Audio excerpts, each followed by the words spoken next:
Few key takeaways from Oregon's big win over Hawaii. One of them that I'm thinking about, I think this defense is better than last year. And I think it can still get better. Here we go. You are Locked On Ducks, your daily podcast on the Oregon Ducks, part of the Locked On Podcast Network, your team every day.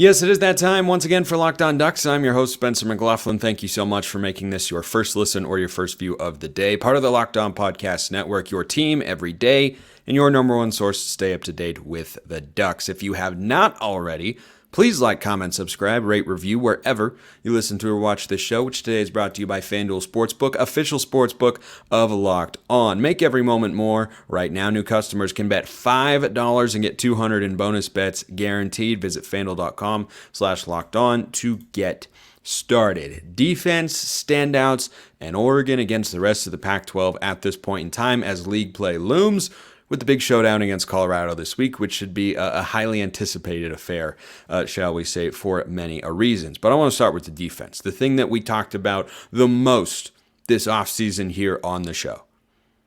That Dan Lanning got tired of fielding questions about coming into the season at a press conference in fall camp. That on paper has improved, and we're wondering, well, is that translating over to the field? The early returns are yes. Are there more tests to come? Yes, absolutely. Is there more improvement for the defense to come? Goodness gracious, I hope so, because we had 9 more penalties yesterday. A couple of them were late in the game and insignificant. A couple of them were rather significant.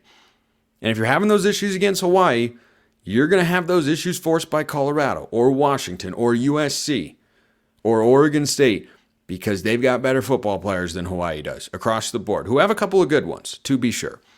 But Oregon, in this game, I think showed what their defense is capable of. Now, I am not on here saying, so they're going to hold every Pac-12 opponent to 3 points when the starters are in. No. We don't know for certain if this is a great Oregon defense. We do know right now it looks better than last year. There are a couple ways to kind of assess a defense. The numbers are a part of it. One thing that I wrote about over on 750 The Game in a piece coming out later today is the eye test. Because when things look a certain way, television is a remarkably powerful thing in the world of sports. When a unit or when a team or when a player looks a certain way on television, we all know that expression, it pops off the screen. And you can tell, when you watch film of a high school basketball game, you can see the one Division I player on the court if you're in the state of Oregon, for instance, where you don't have a ton of Division I college basketball talent. Or same thing goes for football. You can tell, right? What we see, trust in our eyes, is often the case. When I look at what I've seen from Oregon's defense this year, what did we want to see? Well, we wanted to see a better front four. I think we're seeing that. The numbers back that up. And I think the eye test backs that up. We also wanted to see more team speed because too many times, most notably in the Washington game, Oregon got beat over the top last year. They look a lot faster to me at all 3 levels, frankly. That matters the most in the secondary and with your linebackers. But everything about the defense, to me, looks faster, looks more hard-hitting, looks more physical. Are there going to be more tests? Absolutely. Here's what we can discern right now based on the 3 games that Oregon has played. Number 1, I don't think they would have beaten Texas Tech last year if it had been the exact same defense on the field, because I don't think last year's defense racks up 4, should have been 5, but there was a penalty on Texas Tech that we accepted, racks up 4 sacks and forces 4 turnovers. I don't think they do that on the road against that Texas Tech team. And when I look at what the defense did this past week against Hawaii, look, it's not a tell-all, but if Oregon's defense is going to be one of the best ones in the Pac-12, how are you supposed to look against a capable group of 5 passing attack in Hawaii? That's how you're supposed to look. Less than 150 yards, an interception. The starters didn't allow a touchdown. Did not allow a touchdown. If you have a unit that is good enough to be, let's say, top 3 in the Pac-12 this year in most major categories, yards per game, points per game, all that sort of stuff. If you're in the top 3, which I think would be a great goal for the Ducks defensively this season to obtain, I don't know if they will obtain it because there are a lot of good quarterbacks in this conference. When you play a team like Hawaii, that's how it is supposed to look. Are there going to be bigger tests? Yes, absolutely. And there are things to clean up, most notably the penalties. I think defensively, Oregon would have put out an even better performance against Texas Tech, in which they had 4 turnovers and a touchdown, might I add, and a couple of key stops, if they'd been able to clean up the penalties. I don't think Texas Tech would have reached 30 points if Oregon had cut their penalty yardage in half, which wouldn't have been good, but still wouldn't have been 124 yards, which was almost a game-losing disaster. If they had 70 penalty yards in that game, I don't think Texas Tech scores more than 23 points. They might only score 20 points. It's probably 23. They have 1 touchdown less at least in that football game. So I like what I'm seeing so far. I think the depth on the defensive line is very real. I think the speed in the secondary is better. I think the linebackers are making plays all over the field, and they look fast, they look more comfortable, and they're trusting their reads a lot more. I don't see as much hesitation from these guys as we did last year in this kind of sense of, I just, don't want to be out of position, don't want to get beat, or where am I supposed to be? I see guys making decisive moves. There was something we did against Hawaii's read option that I don't think we did exceptionally well against Texas Tech, and I think was actually an adjustment from that game. When we were expecting a read option, rather than having the strong side end or whoever was being left unblocked to be read by the quarterback in that exchange, rather than having him stay home and the linebacker fill, we had the defensive end crash and the linebacker slid around to take the quarterback away.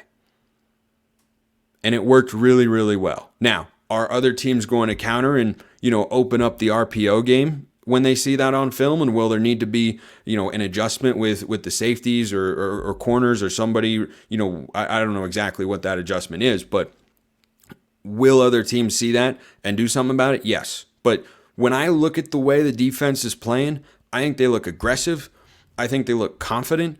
They're playing well. I don't see as much soft zone coverage as we did a year ago, which leads me to believe the defensive staff trusts the secondary more than they did a season ago. We're forcing turnovers, getting pressure on the quarterback. The team speed looks better. The defense looks better. Now, is it enough? We don't know. We don't know that yet. But through 3 games, we can say it looks better than last year. We will have a better idea when we play Colorado this week because that passing offense, even without Travis Hunter, is no joke. It is certainly a loss to not have Hunter there for the Colorado offense, but Shedeur Sanders is an NFL quarterback. If we should be able to pressure him because Colorado's offensive line has not been great in that department. They haven't been great in general this year. But he's going to put the ball in the air, and it's going to be a test. And if we come out, that was a Hawaii offense that had been, throwing for well over 300 yards against low level, but Power 5 teams the previous couple of weeks against Stanford and Vanderbilt.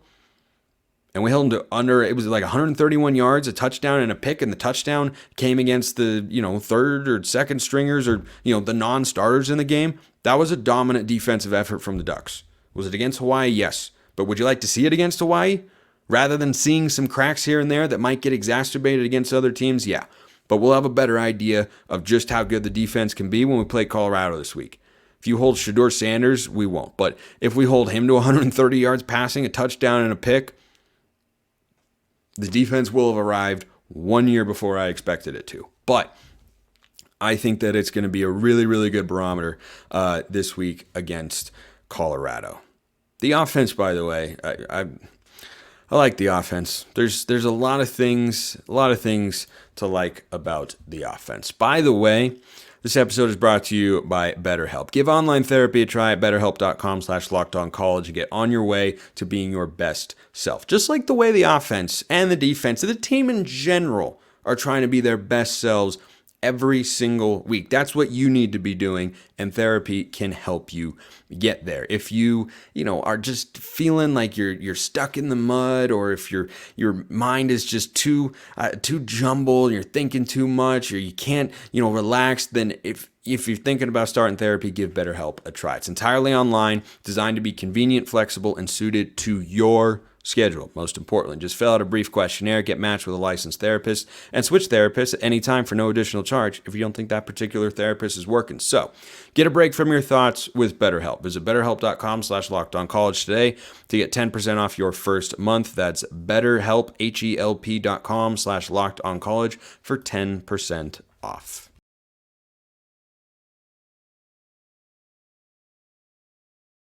I never take 10% off a second segment sip. If anything, I go 10% more on the second segment sip, because more is better than less in that department, to give you the best quality show possible. Thank you so much for tuning in. Like, comment, subscribe if you have not already.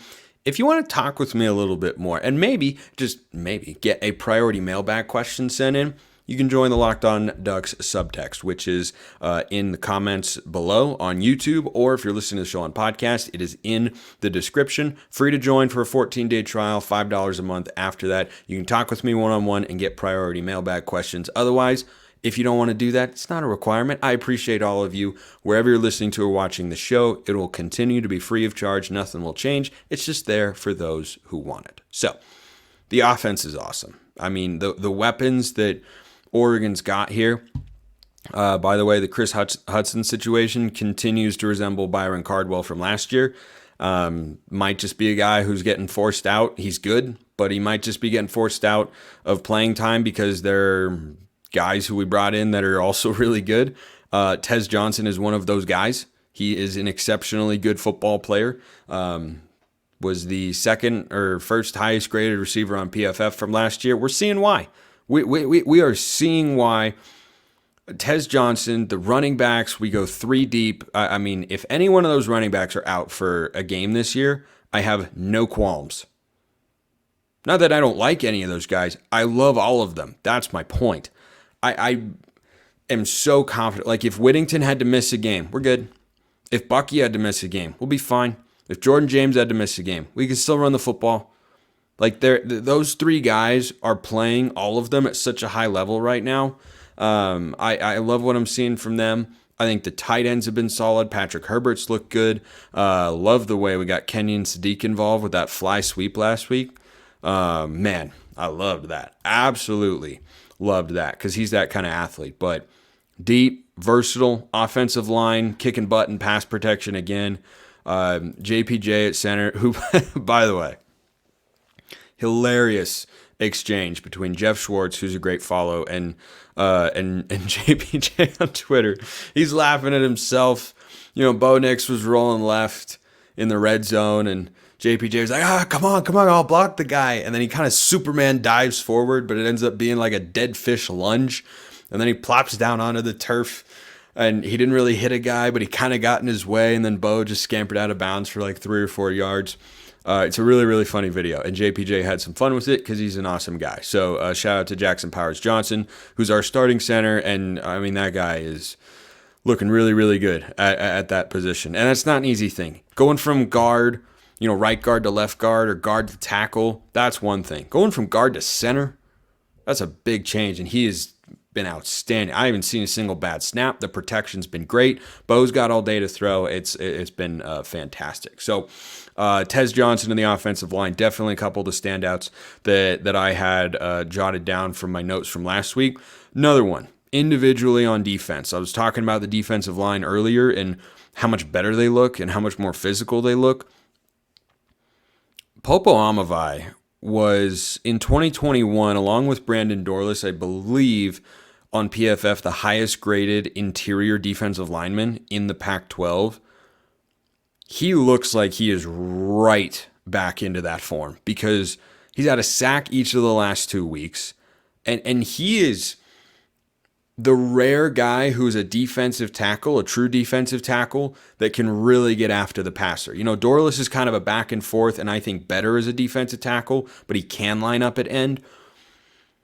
Popo Aumavae is a true defensive tackle, nose tackle, whatever you want to call it. He can go anywhere, as long as he is along the interior. Man, he looks fast. He looks explosive. He looks good. I mean, everything about him. He had a sack and a TFL. That's tackle for loss, of course, against Hawaii, and he was one of the reasons that I was optimistic that this defensive line would be better. I said Jordan Birch, Mateo Uiagalelei, and Popo Aumavae to supplement Brandon Dorlus, Casey Rogers, and Taki Taimani, who have all also been really, really good this season. I think that's a stronger unit than what you had last year, where you had Braden Swinson, Trevin Maai, and DJ Johnson as regular players on the defensive line. I think this unit is better than those three when you talk about the newcomers on the defensive front compared to what you had last year with some quality returners. So I love what I'm seeing out of Popo. Really, really love it, and that's a big thing for Oregon. Like the fact that we could go 4 across with guys who can consistently do a good job of generating pressure from the interior or exterior, I think is outstanding. Like, you could put Popo and Dorlus on the interior, Birch at one end, and Mateo at the other. I think that's your best lineup of pass rushers, and those are some really, really good football players. And then you rotate in guys like Casey Rogers, and Taki Taimani's been a beast against the run. I've been paying attention to him this year because I thought he was okay but not great last year. He was really good against Texas Tech. He and Dorlus made that stop against Tyler Shuck on 4th down. And PFF agrees, by the way, that he's graded very well against the run. I like what I'm seeing there along the defensive front, but Popo is the biggest standout. Jordan Birch, shout out to the South Carolina transfer, former 5-star recruit, got his first sack with the Ducks. He's had some other moments of creating pressure, but had his first sack, will not be the last one for sure. Bryce Betcher. Look, I thought that when he stood out in the spring game, he was one of my big standouts because he played so well. He was playing safety in that game, by the way. And when I saw that, I thought, well, he plays baseball, so he's probably just having a good spring game, and good for him, and maybe he'll be on special teams or something. But that guy is everywhere, making a play on special teams, by the way. Laid out a Hawaii return man on Saturday. That was awesome. But I tell you, he looks fast. He looks explosive. They send him on blitzes. I mean, I have been pleasantly surprised by what we've seen from him. Still have not seen Justin Jacobs play. I think that's part of the reason an opportunity has been created here. But I like what I'm seeing from the entire defense outside of the penalties, which have to be cleaned up and exist. A couple late hits from Brandon Dorlus and then some pass interference calls in the secondary. By the way, don't sleep on Mace Funa, who is an experienced player and really, really solid at the edge position for the Ducks. I just like what they have on that defensive line. And I mean, Betcher has been, I think, the most pleasant surprise of the defense in 2023 to this point. And he's everywhere. And he's a guy who's just willing to put his body on the line. He plays the way a linebacker should. He wants contact. He wants to hit people. He steps onto the field and he wants to just hit somebody. But I think he's a very smart football player as well. So he's definitely one of the standouts there. And then another standout from the game I'd be remiss if I did not point out. No, it's not Camden Lewis, who continues to just look rock solid and be confident, and I continue to admire from afar.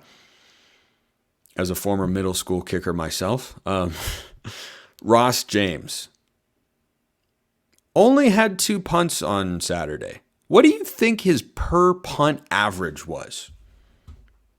I'm gonna wait for 5 seconds. So we're gonna have 5 seconds of silence here, and I'm gonna give you a moment to guess. Obviously, you won't be able to guess it back to me in real time as I record this show, but you can just know whether or not you're right and see how close you get. So, what do you think Ross James's per punt average was on Saturday? 5 seconds, ready, set, go. Time's up. 51 yards a punt. Oregon in 2022 was last in the Pac-12 in punting average. And Ross James, they brought in Luke Dunn, rather, who I think we all kind of thought would be the punter, but Ross James is out here channeling his inner Jackson Rice, because I don't know the last time Oregon had a punter with 2 punts that averaged 51 yards. But that is a tremendous help to the defense when you can have a team start at their own 20 instead of at their own 30 or 35. Turns out those two things go hand in hand. And that's going to come into play at some point, if and probably when we have to punt against Colorado. Hopefully it won't be too frequent, but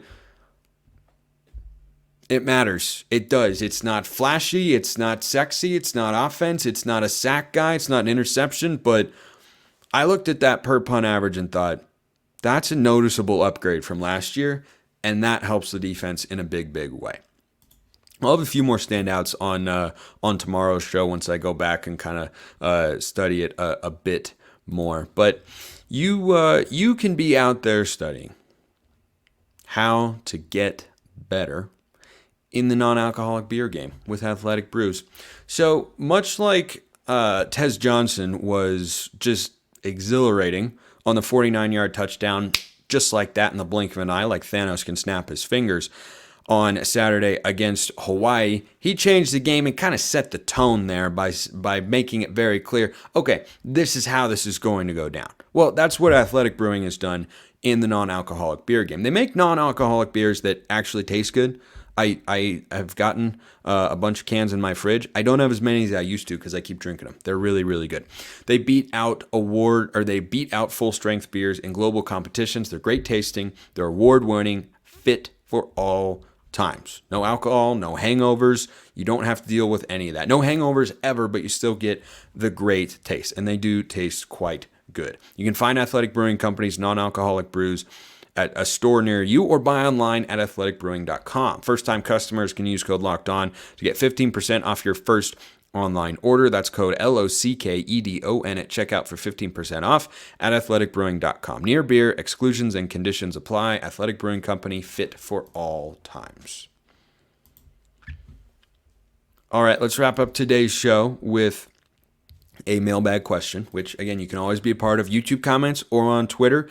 If you want a priority mailbag question, that puts you right to the top of the list as to when I will answer it here on the show, and you want to talk with me one-on-one, you may do so, as some of you have chosen to do, via subtext. Link is in the description below here on YouTube or wherever you're listening to or watching this show. This from Jake Stakes CFB.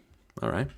After seeing this is now 3 weeks, he sent this question in on Friday, of Pac-12 football, where do you see Oregon finishing in the pack? This is a really hard question to answer because there are teams that we think we know things about but aren't certain. So Oregon State, for instance, has looked like a good football team through 3 weeks. I think they are a good football team. And much like Oregon against Hawaii, when playing inferior competition, they have looked the way that they should. They were actually kind of sloppy on Saturday against San Diego State, which is not a great Mountain West team right now, but guess what? They still won by multiple possessions. That's what good teams do. Don't play your best football. Your opponent is outmatched. You still beat them by a couple scores. Week 1 against San Jose State, they're a much better football team. They housed them. Week 2 against UC Davis, FCS opponent, 55-7. Now, that's an indicator that, yes, this is a good football team, but do we know how good? Do we know what they can actually do in the Pac-12 championship conversation? No. I don't think that we do. Because until I see it against a Pac-12 team, frankly, or any Power 5 team, I struggle to get on the hype train fully. Is Oregon State capable? Yes. We know that from last year. And DJU is a massive upgrade at quarterback from what they had a season ago with Ben Gulbranson. But I don't quite know what Oregon State is. I'll have a better idea when they play Washington State this weekend. If they go up there and beat them by 10 points, I will know, yep, that Oregon State team is every bit as good as we thought, because Wazoo is a good football team, one that I will continue to remind Oregon fans we cannot overlook in Week 8 when they come to Autzen Stadium the week after we play Washington on the road. So I also look at a team like Washington and say, okay, they played 2 G5s, they housed them. Played Michigan State, threw the ball all over the field. Michigan State's a really, really bad Power 5, but still a Power 5 team. Washington, to me, looks like a team that is the exact same as a year ago. And Oregon, to me, looks like a team that's improved from a year ago. Now, Oregon outplayed Washington for 3.9 quarters of last year's game and then ended up losing, but Washington was good enough to do that, and we have to go to Seattle this year. USC is, I think, a slightly better version of last year's team. Their defense actually over the last couple of games, they had a bye this week, looked better than last year. But again, it's against inferior competition in Nevada and Stanford there, so we don't really know for sure. Utah is Utah. I know exactly what Utah is. I also know that Oregon's capable of beating Utah because we beat them with Cam Rising last year and played what our Locked On Utes JT Wistersill described as Cam Rising's worst game as a Utah quarterback. Oregon's defense forced that. I know that we're capable of beating them, of playing with them. We have to go on the road, though. So I say all this to say those are the contenders in my view. Oregon, Washington, USC, Oregon State, and Utah. I don't buy into UCLA. I think they're a good team. I don't think they're a great team. And I think there are a lot of great teams. I caught that mute button on my mic just in time before I sneezed. I don't think that UCLA is a great team. I think they could be pretty good. I think they're a solid team, but I don't think that they are great. Though their front four is very good, I just think their quarterback situation is, they're just okay. I think UCLA and Colorado are pretty similar. Good, but there's a ceiling. So when I look at Oregon and where the other Pac-12 contenders are, I need a little bit more information on USC, who hasn't played anybody. I need a little bit more information on Oregon State. But the other schools, it's a toss-up across the board, which is why I've long thought the Pac-12 would miss the playoff this year, because everyone's really good. And I don't see a dominant team in this conference. I see a lot of good teams in this conference. I see a lot of really good teams in this conference. I know what Washington is capable of. I know what Oregon is capable of. I know what Utah is capable of. And I just have a couple questions about the other two that I need to see to confirm what I believe about them. So Oregon's capable of beating any of those teams. They're capable of losing to any of those teams. Not because the Ducks are missing a bunch of pieces, because we don't have the right system or the right coach or the right quarterback or anything like that, but because those other teams are also really, really good. I talk about this in recruiting all the time when, people send me a question frustrated about, man, why didn't we get this kid? I thought we had the money. I thought we did this. Like, we're not the only ones trying here. We're not the only ones that are capable of winning football games, making good offers to recruits, putting together a good team. For a while, it kind of felt that way sometimes. It was like Oregon, Stanford, and a bunch of other good but not great teams. Now there's a bunch of great teams in the pack. And I really think it can go either way. Oregon is more than capable of winning the Pac-12 this year. If they don't get to the Pac-12 championship game, to me, that's a disappointing season. That's my barometer for success. And that begins in earnest this week with Colorado, which we'll be talking about all week. Shoot me your questions on Twitter or on YouTube, or join the subtext if you want priority mailbag questions in there. That link again in the description below. Appreciate everyone listening. I'll see you next time. Have a wonderful rest of your day. And as always, go Ducks.